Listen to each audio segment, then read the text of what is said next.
Boa noite a todos. Queria testar aqui um pouquinho do som. Vocês podem me responder se estão ouvindo direitinho.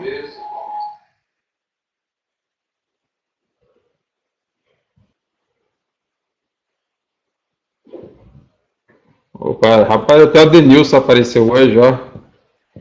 Obrigado pela presença aí, todos vocês. Com até 25 pessoas, eu consigo deixar ligado o retorno do áudio de vocês, tá ok? Eu vou abrir agora. Deixa eu colocar aqui, liberar aqui para que vocês também possam fazer perguntas para mim. Aqui logo abaixo do vídeo aparece o ícone para vocês fazerem alguma pergunta. E a ideia de hoje é um bate-papo sobre esse assunto que está na moda. Tem uma sopa de letrinhas aí para tudo quanto é lado, né? Falando sobre ciência de dados, mineração de dados, machine learning. E a ideia é a gente ter uma conversa. Não dá para largar o lado teórico, né? Aí vem da formação acadêmica, mas trazer um pouquinho para a prática daquilo que se faz hoje, né? Qual é a ideia do mercado de trabalho também para vocês, e aos poucos a gente vai interagindo, tudo bem? O áudio está ok? A gente pode começar? Então, podem levantar a mãozinha aí, dar um ok, como é que tá?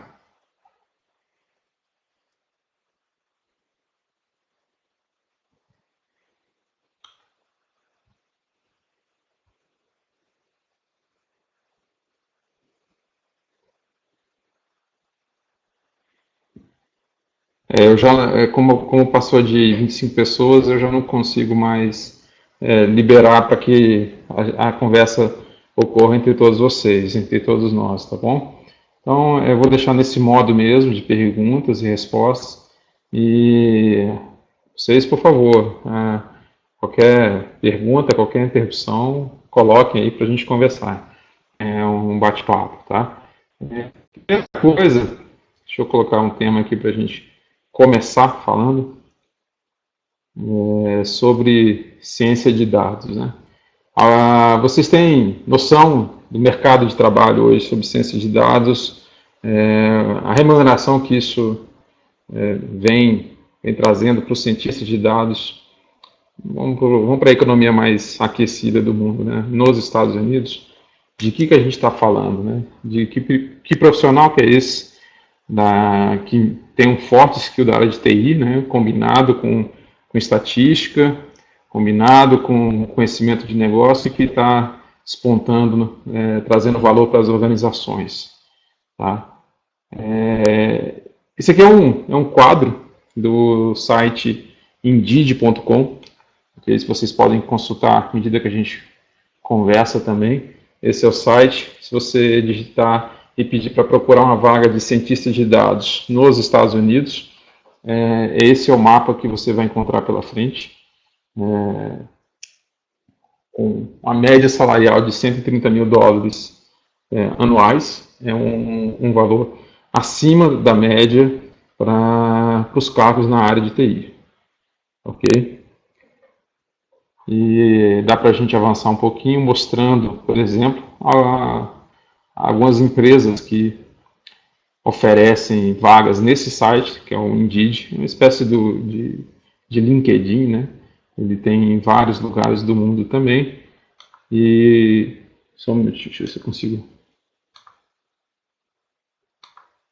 Aqui está um exemplo de algumas das empresas que nesse momento, essa fotografia foi tirada hoje à tarde nesse site, e são esses os valores que a gente encontra no mercado norte-americano. Como é um mercado capitalista, né, nós só estamos vendo, a gente vê empresas da área de TI, mas não somente a área de tecnologia, contratando cientistas de dados. O que é que está acontecendo para atrair tanta oferta, né, oferta de vagas com valores, com remuneração acima da média, né? É um pouco do que eu vou tentar responder para vocês hoje. Mais da metade para frente da nossa conversa, mostrando um estudo de caso. mas primeiro a gente vai falar sobre o que é mesmo, então, mineração de dados. Essa aqui é uma ideia de como seria um curso, claro que numa apresentação bem mais rápida, um passo um pouquinho mais rápido, com os assuntos um pouco mais superficiais para a gente falar hoje. Tá? Então, essas duas primeiras figuras é apenas para motivar a atenção de vocês, tá? Pelo menos para que vocês percebam que o investimento neste tipo de conhecimento, nessa área de atuação, ele pode sim trazer retornos, e a gente ainda está na onda da atuação desse tipo de profissional. Olha só, o que nós vamos falar hoje então são sobre conceitos de mineração de dados.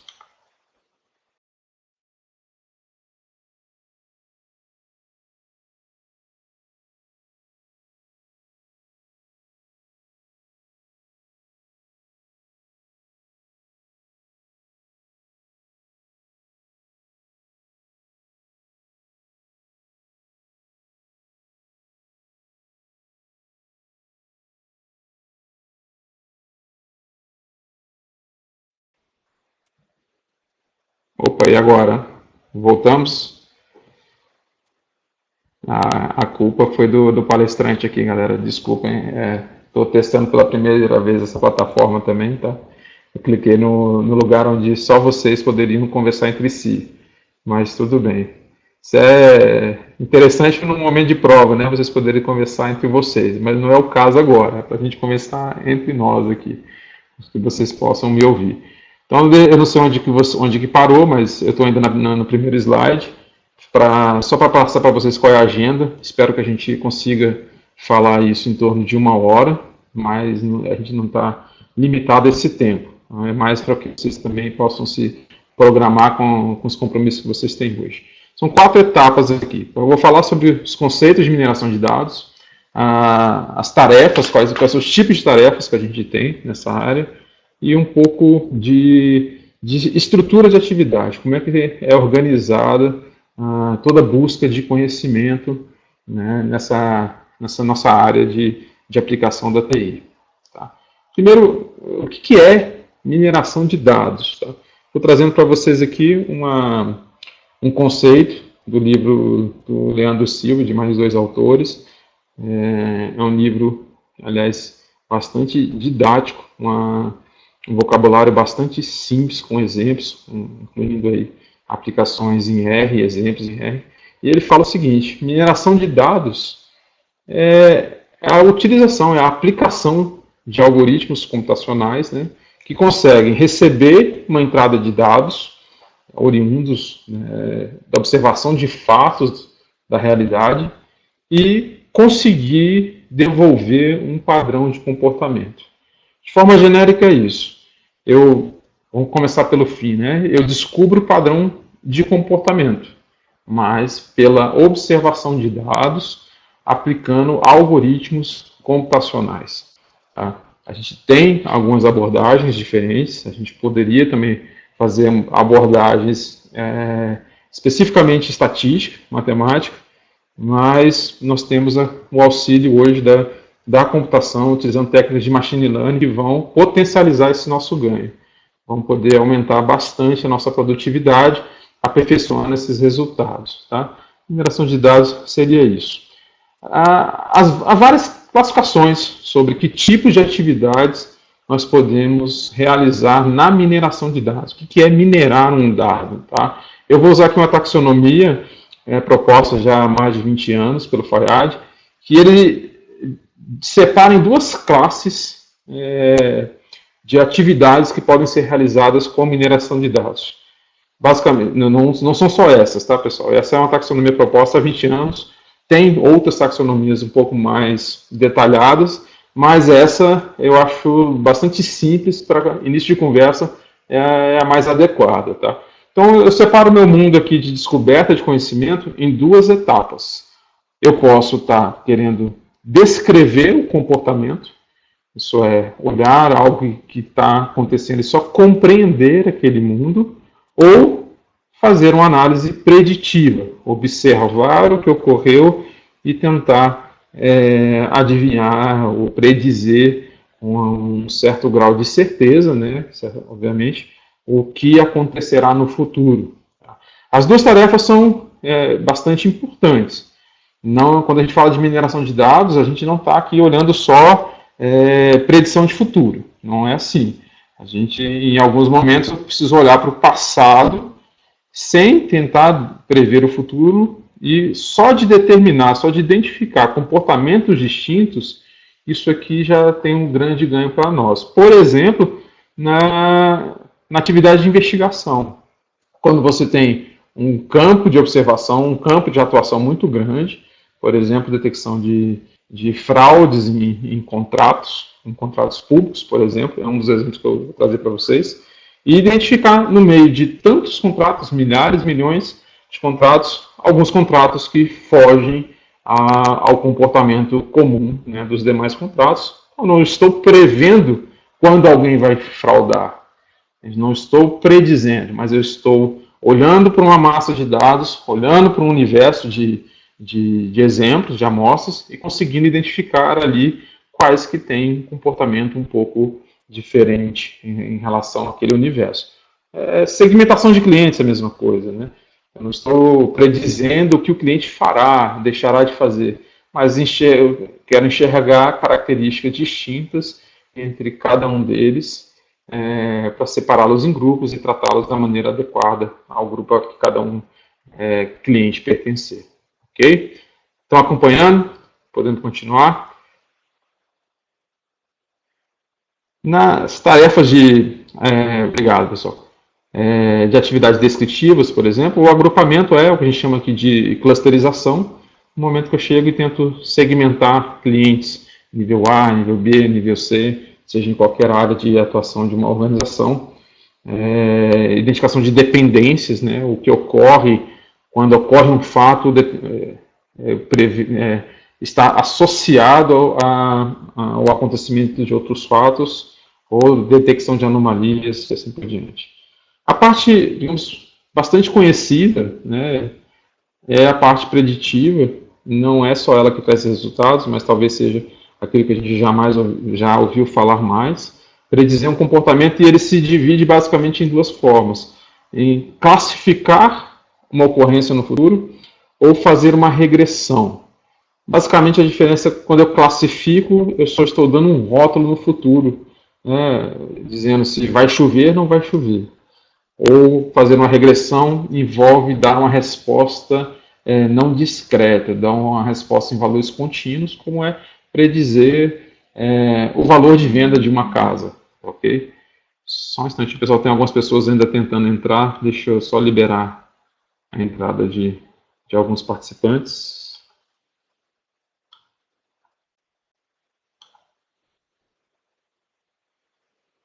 Ok, já liberei. Então tá, continuando.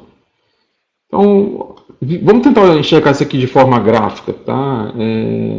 Por exemplo, eu mostro aqui vocês um quadro onde eu identifico comportamentos diferentes de alguns clientes. Por exemplo, plotei valor do empréstimo e valor do comprometimento de renda de um determinado cliente. Como se o eixo X, quanto mais à direita, eu venho caminhando aqui, quanto mais à direita, maior era o valor daquele empréstimo. Aqui, quanto mais acima, maior é o comprometimento de renda com o pagamento de dívidas. E eu, conhecendo o que já ocorreu, eu pego casos de clientes que fizeram empréstimos com determinados valores e já sei se pagaram ou não pagaram, então eu tenho uma observação do mundo real e venho e ploto aqui. Por exemplo, todos os clientes que pagaram corretamente seus empréstimos, eu marco com uma bolinha verde. E aqueles clientes que não pagaram seus empréstimos, em algum momento se tornaram inadimplentes, eu marco com uma bolinha vermelha. Isso eu estou considerando como se eu estivesse tentando predizer a ocorrência desse fato com apenas duas variáveis: renda e comprometimento da renda. Quando eu ploto isso num gráfico, visualmente, a gente consegue perceber que é possível desenhar uma linha que dividiria esses dois públicos. O público que me paga bem está sensivelmente abaixo da curva e o público que não me pagou está aqui acima da curva, com, obviamente, alguns casos fora do comportamento padrão, que sempre ocorrerá. Não há variáveis incontroláveis nesse comportamento, né? Não é só a renda e o comprometimento da renda que vai definir o comportamento daquele cliente. Sabemos que nem sempre teremos todas as variáveis sob nosso controle. Vamos ver se vocês estão entendendo aqui. Das tarefas que eu coloquei logo aqui acima, vai começar a prova, mas aproveita que essa prova aqui não está valendo nota, tá bom? Dessas tarefas aqui, que eu apresentei para vocês. Primeiro momento, entre descritiva e preditiva. Aqui já entreguei, né? Eu estou predizendo, óbvio, então já é uma atividade, eu já deixei a cola para vocês aqui. Mas se vocês precisassem classificar, respondam para mim, por favor, aqui no chat. Que tipo de tarefa eu realizo para definir, então, se um cliente é inadimplente ou não? É uma regressão ou é uma classificação? Pode chutar, aproveita que não tem nota hoje. Rubinho já foi direto na preditiva e classificação. Rubinho, para quem não conhece, meu colega de escola desde a terceira série primária. Valeu, Rubinho, pela presença. E é importante contar com a presença de um grande executivo da Oracle que ele é, com uma bela carreira e está aqui acompanhando a gente hoje. Obrigado, Rubinho. Olha só, classificação. É isso mesmo. Por que é classificar? Porque eu não estou dizendo quanto que o cliente vai me dever ou não. Eu não estou entrando no detalhe fino desse resultado. Eu estou simplesmente dizendo uma categoria, dividindo clientes entre clientes que me pagarão e clientes que não me pagarão. E se a minha regra de classificação desse cliente, que é a curva dessa reta, fosse colocada, por exemplo, em prática numa agência bancária, perceba que a maioria dos casos eu iria acertar. A ideia seria o seguinte: o cliente que fica abaixo da régua, eu empresto, porque eu sei que ele não vai ficar inadimplente. O cliente que caiu acima da reta, eu não emprestaria, não passaria pela análise de risco de crédito, correto? A utilização desse modelo é dessa forma: você encontra uma regra, é óbvio, se você está procurando saber quem vai ser inadimplente, teu modelo preditivo está dizendo que será, a ideia é que você não libere crédito para esse cliente. Olha só, eu cometeria alguns erros. Eu tenho bolinhas vermelhas abaixo da linha, eu tenho bolinhas verdes acima da linha. Então a ideia é chegar no modelo o mais próximo possível dos acertos, mas sabendo que ele, de alguma maneira, errará. A gente vai tentar fazer com que ele erre cada vez menos. Esse outro exemplo aqui, eu fico plotando características de clientes, né? E ao final, por meio de um algoritmo, aqui, por exemplo, seria um algoritmo K-means, depois a gente fala sobre ele, e ele conseguiu identificar 4 cores que representam 4 tipos de clientes. Tem características semelhantes. Essas bolinhas vermelhas a gente chama de centroides, que eles possuem a melhor distância média entre cada um desses pontos de mesma cor. Então, esse pontinho vermelho que está aqui seria o ponto médio de distância entre todas as marcações pretas. Esse verdinho aqui, esse vermelho no meio do verde, é o pontinho médio mais próximo de todos os verdes. Esse aqui seria, por exemplo, um modelo final de K-means. Vamos lá, que tipo de atividade eu estou fazendo? Estou predizendo ou estou descrevendo?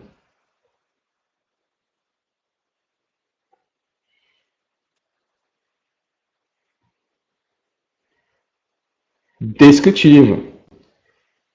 Alan Torres, se você perdeu muita coisa, meu amigo, não muito. A gente já está há 20 minutos conversando aqui, mas ao final do nosso evento aqui, eu vou disponibilizar a gravação do nosso webinar, beleza? Dá para ir acompanhar.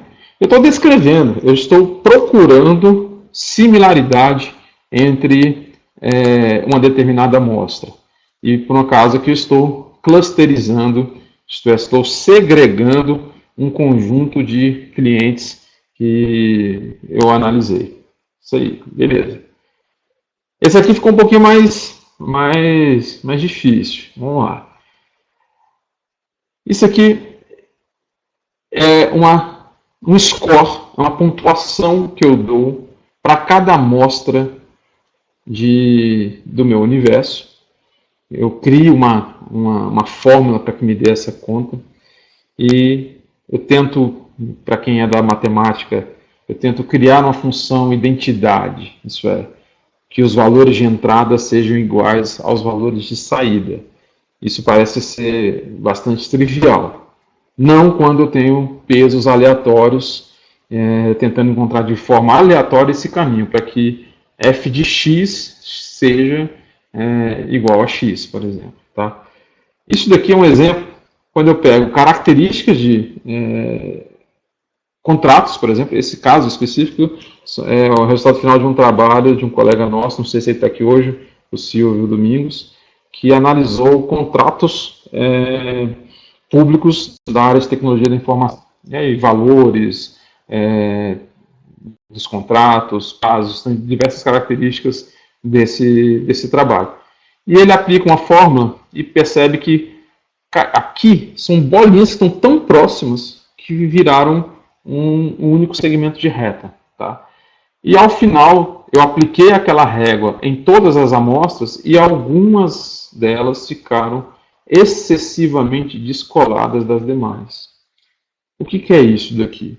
É uma das técnicas que a gente utiliza hoje para fazer detecção de anomalia. Eu identifico um padrão. A partir de um padrão detectado ou estimado, eu aplico aquela regra em todo o meu universo de dados. E aquilo que destoar muito, fica com uma pontuação muito alta, né, são candidatos a terem comportamentos anômalos. Isso aqui não é determinístico, isso aqui não vai dizer que foi um contrato fraudado, foi uma atitude fraudadora, mas já se tem sido utilizado, inclusive na Receita Federal, para identificar anomalias ou indícios de lavagem de dinheiro, por exemplo, tá? Utilizando contratos de exportação. Então tá, essas aqui são tarefas. Toda vez que a gente for tentar fazer uma busca de conhecimento, uma busca de padrão, no mínimo, para você que está começando hoje, você tem que ter em mente, eu estou querendo descrever um comportamento ou estou querendo predizer um comportamento. Porque para cada uma dessas duas situações, eu vou ter uma técnica diferenciada, eu vou ter um alvo diferenciado, algoritmos específicos para cada uma dessas situações. Esses algoritmos, eles tendem a resolver um problema específico. Então, outro exemplo aqui também, que é bastante conhecido, né? Quando a gente faz uma análise em cima de clientes que consomem dentro de um supermercado e ao final consigo dizer quem compra peixe compra determinado produto, quem compra fralda também compra cerveja e assim por diante. Isso não estou predizendo o que a pessoa vai comprar, mas estou dizendo que quando alguém compra determinado produto, geralmente também compra um segundo ou até um terceiro produto. É o que está aqui no exemplo. 90% das pessoas que compram, por exemplo, um item A e o B, também compram o item C. O que eu faço com isso? Se eu sei que 98% das pessoas têm esse tipo de comportamento, eu vou facilitar a vida delas e a minha. Eu vou deixar o item C mais próximo do item A e B para que essa compra se efetive também. Porque essa observação de 98% de pessoas tendo esse comportamento de consumir um produto A e B é da vontade delas. O que eu faço é potencializar a venda de um terceiro produto, deixando mais próximo ou fazendo um conjunto de vendas, uma associação de vendas e assim por diante. Ok? Vocês conseguem agora responder, ninguém vai responder para mim agora, mas diferenciar, pelo menos quando eu estou descrevendo, quando eu estou predizendo, essa é a ideia dessa fala inicial. Saber qual é o objetivo da minha busca de conhecimento. Esse é um dos pilares na metodologia que eu vou apresentar para vocês agora, que é a metodologia CRISP-DM, é utilizada pela indústria e pela academia. O que é isso? É uma forma de organizar suas atividades, declarar as tarefas que você precisa fazer para você controlar a sua atividade. Para o mundo da gestão de projetos, utilizar a metodologia CRISP-DM me auxilia, por exemplo, a montar uma WBS, tá? E montar uma estrutura de projeto, declarar quais são as atividades que eu preciso realizar. Até a WBS vai bem. Agora, no momento que eu precisar fazer um cronograma, a coisa já é um pouco mais não determinística. Quando eu vou fazer uma atividade de desenvolvimento de um software procedural, transacional, operacional, nós já temos bastante experiência e técnicas para mensurar aquela atividade. Nesse momento aqui, na busca de conhecimento, o que a gente consegue fazer é identificar as atividades e talvez, ou muitas vezes, a gente não vai estimar quanto tempo vai se fazer aquela tarefa, mas determinar em quanto tempo eu vou buscar resolver esse problema. O tempo vai ser o meu limite, né? Porque às vezes eu quero montar uma campanha para identificar a propensão de consumo e não adianta eu levar 6 meses, 1 ano para elaborar essa propensão de consumo. Quando ela estiver pronta, meu público já mudou, meu produto já não é mais o mesmo. Em compensação, quando eu preciso fazer uma predição de fraude em cartão de crédito, em fraude em saques, por exemplo, ainda que eu demore um pouco mais, quanto mais preciso for esse meu modelo, né, melhor, maior será o retorno que eu vou dar para a minha organização. Aqui, quantos de vocês já viram essa imagem pela frente? Já tinham ouvido falar de CRISP-DM? Dá para responder aqui para mim? Quem já ouviu falar?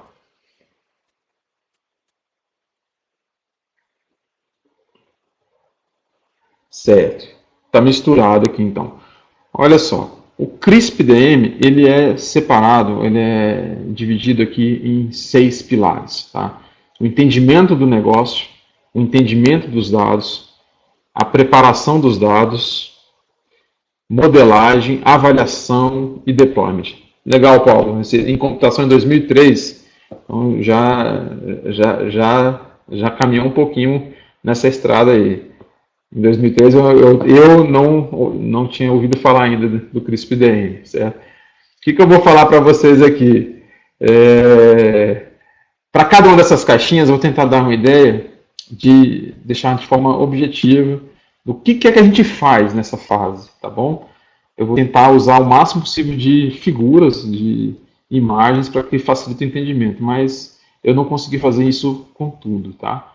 O primeiro exemplo, já logo de cara, eu começo com um texto, mas vamos ler comigo aqui, tá? O que é o entendimento do negócio à luz do CRISP-DM? Deixa eu dar um silênciozinho para vocês verem e tentarem absorver o que eu vou tentar resumir o que está escrito em 6 linhas aí.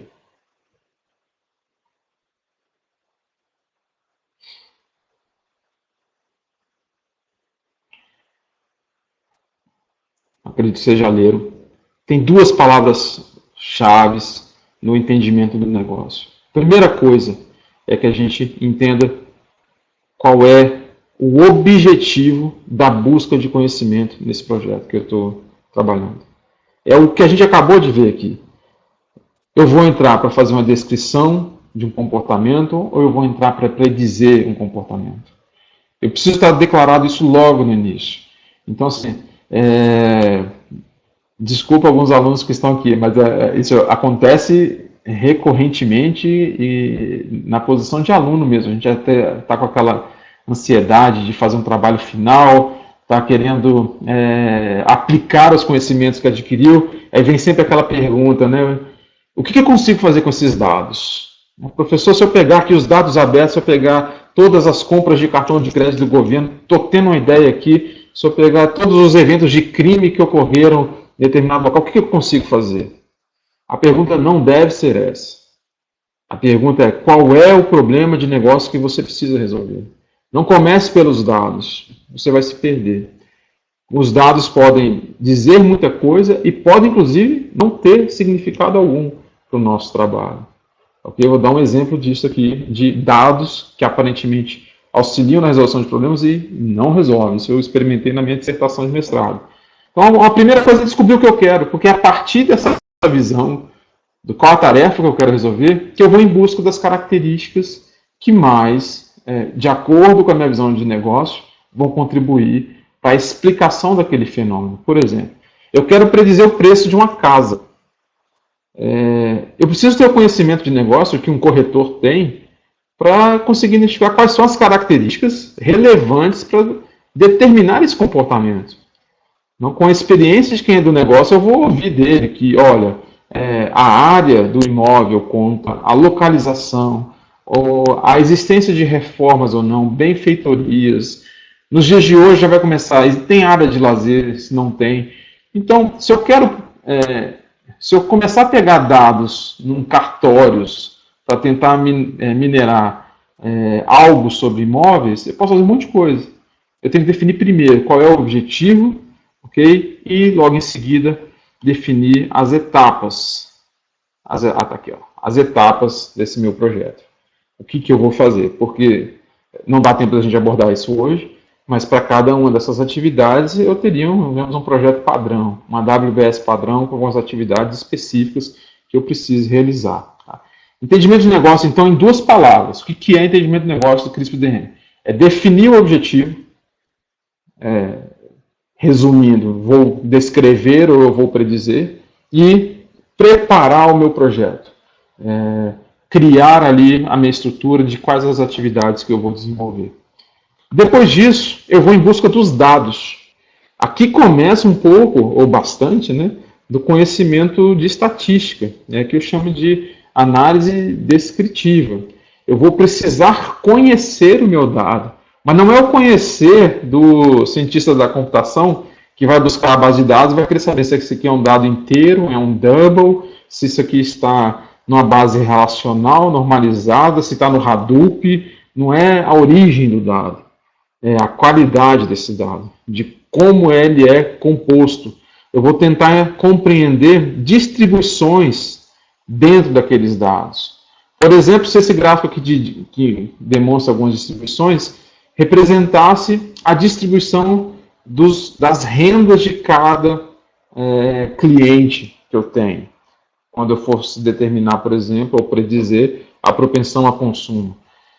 Isso já me mostra que eu tenho 3 distribuições distintas aqui dentro desse meu universo. E isso nos traz um caminho que eu devo separar esses clientes. Eu preciso, já que eu estou buscando um padrão de comportamento, eu trabalhar com dados relativamente padronizados. Ok? André Souza, a história dos dados também. Preciso compreender de onde vêm esses dados, se é isso que você está colocando, se não for você me corrige, tá? Mas essa história, porque eu tenho que também ter confiança de onde ele veio.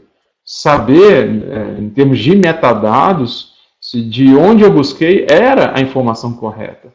E às vezes esses dados estão perdidos, eu olho para uma tabela de sistema, tem diversas colunas, eu saio pegando coluna e vou tentar minerar. Não é assim. Eu preciso ter certeza do ponto de vista de negócio, o que é que eu estou estudando. Tá joia? Então, esse é um exemplo aqui de atividade mesmo. Eu estou indo aqui para o operacional do entendimento de dados. É analisar distribuições, é analisar comportamento. Aqui, por exemplo, eu tenho um gráfico de box plot que analisa, por exemplo, digamos que seja consumo, ok? A variação do consumo de um grupo de clientes por sexo. Então eu vejo aqui que numa distribuição onde eu tenho primeiro e segundo quartil, 50% dos dados dos homens estão nessa escala, com a média está marcada aqui com esse traço horizontal, e tenho alguns outliers para cima e alguns aqui para baixo. E o feminino tem um padrão diferente.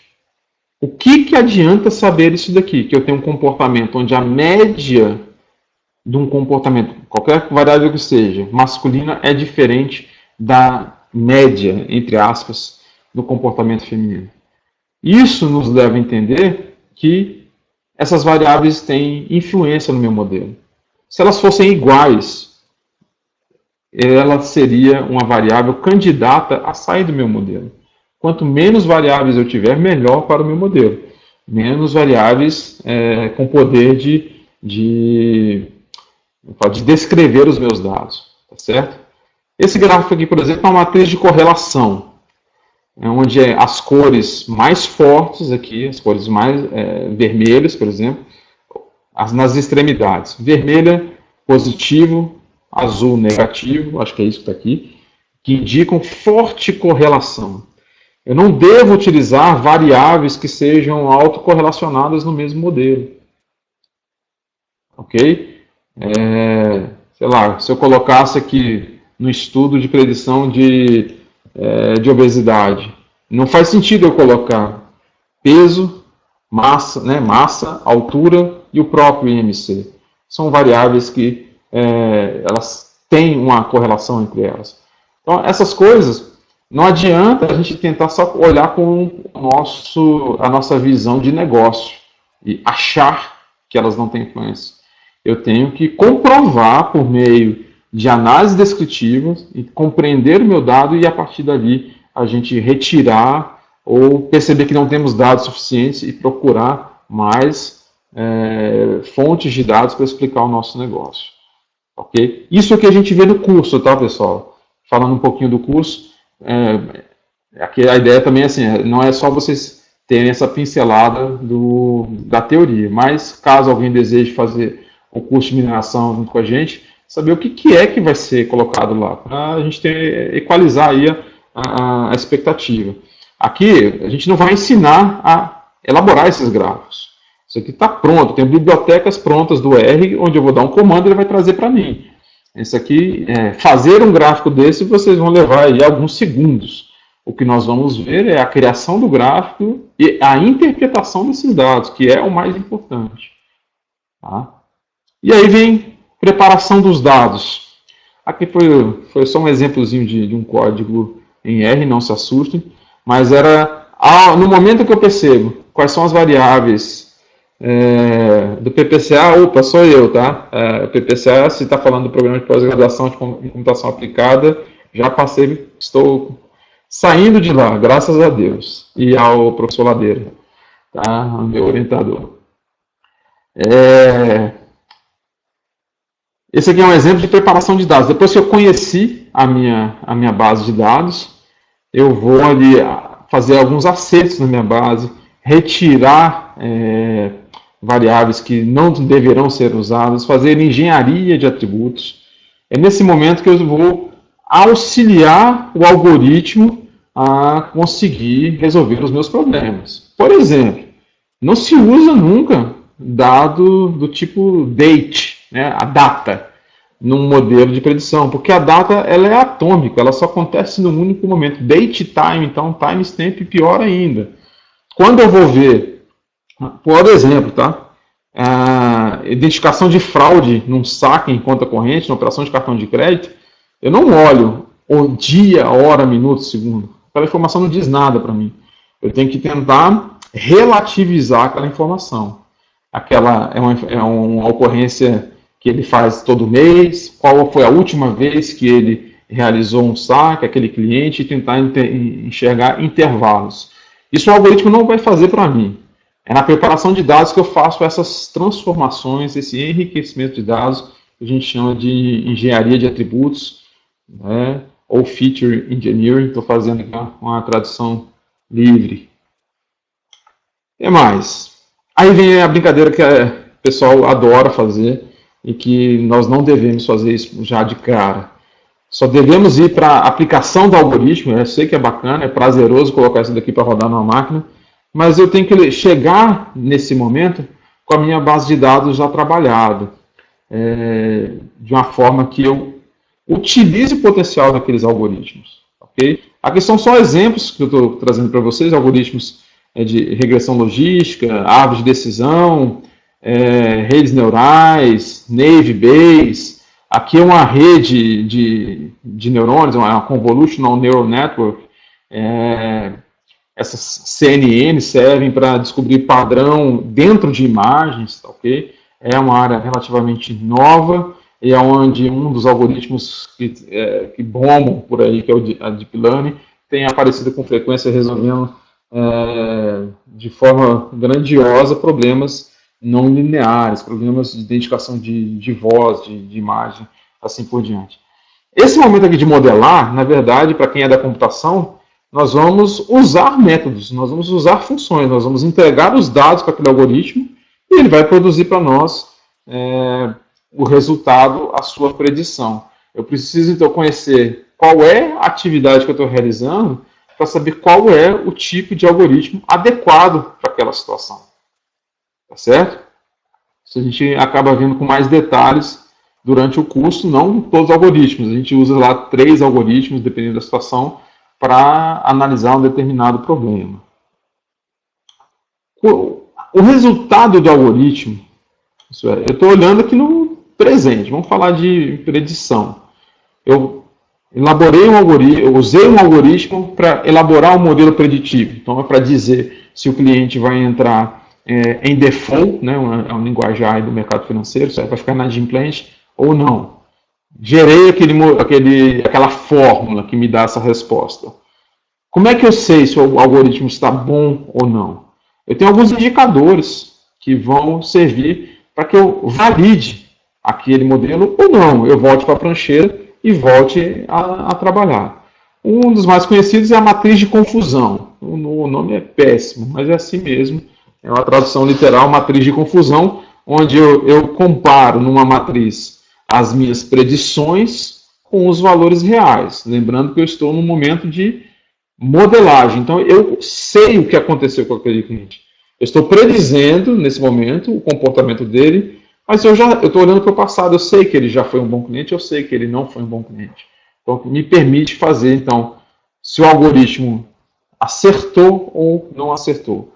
Análise de sensibilidade com curva ROC, aliás, comparação de sensibilidade e especificidade, ou log loss, quando estou vendo somente regressão, vou vendo a diferença desses erros, quanto ele errou, quanto ele acertou, e aqui a matriz de confusão usada realmente só para classificação. Aqui, pessoal, no curso a gente usa a ferramenta H2O, uma plataforma de machine learning, ela é estruturada para ser realizado tudo em memória, tá? Ela consegue realizar vários passos paralelizáveis e consegue nos dar ferramenta para fazer essa análise. Então eu não vou fazer uma análise apenas numérica, que é importante, mas ela traz muitos desses indicadores já de forma automática, quando eu produzo um modelo, para que a gente possa tomar nossas decisões. E depois vem o momento de implantação, né, onde eu vou escolher. Não há um algoritmo correto para a situação certa. Ok? Eu tenho que testar diversos algoritmos para ver qual deles vai se adequar melhor aos meus dados. Não dá para dizer, nem chutando, dizendo assim, eu vou fazer uma classificação, um credit score, o melhor é usar um XGBoost do que um Random Forest. Não sei. E, aliás, em situações muito parecidas, eu vou ter algoritmos diferentes tendo resultados melhor em determinada situação. Vou trazer esse estudo de caso para vocês aqui. Então, essa é a parte teórica que eu queria falar para vocês. Já vou entrar no estudo de caso. Eu não queria passar de 1 hora por conta de vocês, eu estou com mais horário aqui, mas para respeitar o horário que a gente estimou realizar essa nossa conversa. Tá? Deixa eu só colocar uma outra imagem para vocês, falando um pouquinho de tecnologia. Escreva para mim aí quais são as linguagens de programação que vocês conhecem que são utilizadas para mineração de dados. Vai lá, Python, R, Scala, opa, não sei, Beleza. SAS. Tá saindo várias coisas aí. Olha só. Isso aqui não é um quadrante inspirado no Gartner, mas não é do Gartner, ok? Isso aqui, se fosse fazer um quadrante das principais linguagens utilizadas hoje na mineração de dados, ok? Os líderes estão nesse quadrante superior aqui. Isso aqui, sem dúvida, tá? Com R, Python. Aqui está a parte Spark, mas é o Scala, né? Scala é a linguagem nativa do Spark. Dá para fazer com C++, sim. Tem bibliotecas em Java, dá para usar lá o Lucene, tem coisas que a gente faz dentro do Solar. Isso aqui não é extensivo. Isso aqui aliás, eu deveria ter colocado aqui qual é o site de onde eu tirei essa informação, eu já vou passar aqui para vocês. Ok? É uma informação livre de responsabilidade, não é uma informação vinda de uma consultoria. É só para a gente ter noção onde é que a gente está, em que ponto que a gente vai trabalhar aqui no curso com a LDS. A gente atua praticamente só com R e H2O, ok? Essa é a nossa competência maior para trabalhar nos nossos treinamentos. O que são os eixos, ok? Aqui acaba que não tem um eixo como quadrante mágico lá do Gartner. Ele separou aqui entre os líderes de mercado, os visionários, alguns nichos são usados em situações específicas, né? E alguns desafiadores. SQL e Excel, eu confesso que eu não entendi. Esse quadrante não fui eu que desenvolvi, tá, ok? Apache, Hive e Pig, ok. Eles não vão fazer predição, mas eles te auxiliam na preparação dos dados. Deixa eu colocar aqui para vocês de onde a gente tirou isso daqui.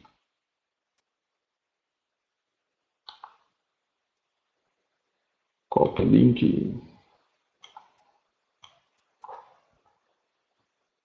Eu buscar um material que pudesse pelo menos agregar aqui quais eram as plataformas mais utilizadas.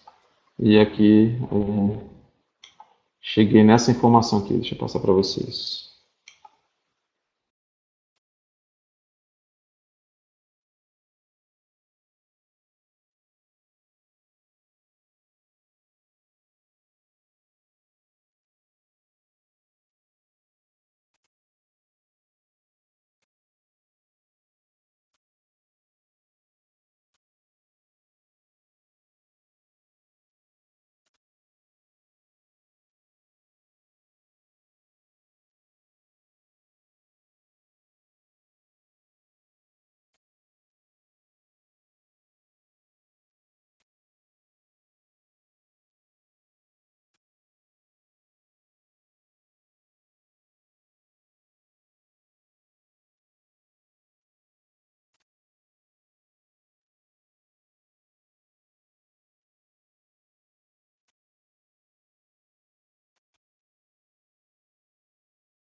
Me desculpem aqui, agora liguei o áudio e o vídeo novamente.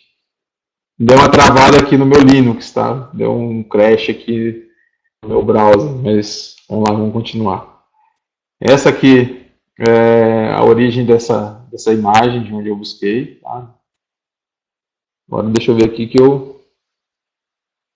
E dentro dessa mesma reportagem fala sobre a evolução que aconteceu na última publicação de quadrantes mágicos, quadrante mágico de plataforma Analytics do Gartner, tá? A mais nova é essa aqui à direita e aparecem algumas situações aqui inusitadas. Na última publicação, que foi agora em fevereiro de 2017, a gente vê uma pequena queda da SAS, da IBM, subida aqui do RapidMiner e o aparecimento da plataforma H2O. A plataforma H2O, que é uma plataforma também de software livre e que... Deixa eu liberar mais alguns colegas aqui.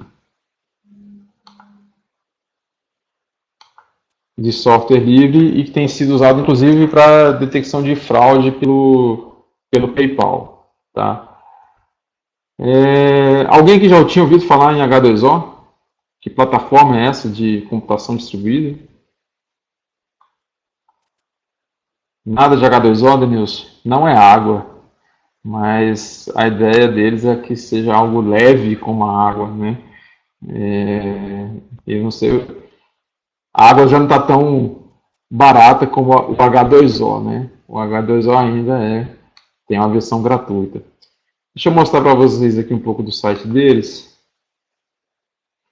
Na palestra do TCU, sim, a gente colocou um pouco dessa situação